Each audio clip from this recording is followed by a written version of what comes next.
Dumiretso agad sa corner table ang suspect kung saan nakaupo ang kanyang ka-eyeball na lingid sa kanyang kaalamay undercover policewoman pala. Ang iba pang mga nakasibilyang pulis pumwesto na sa mga katabing table. Ilang saglit pa. Dinakip na ang suspect.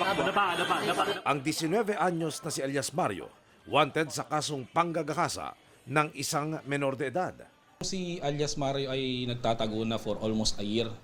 No? Pero bago po siya nahuli ng ating mga kasamahan, ay na-involve na rin to sa iba't ibang insidente. Na-involve muna siya sa riot.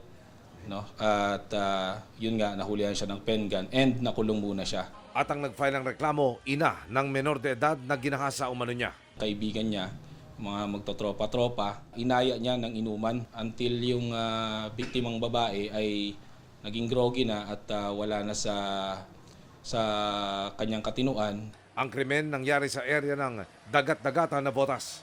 Nangihingi na lang po ako ng dispensa sa nanay, lalo na rin po sa anak niya.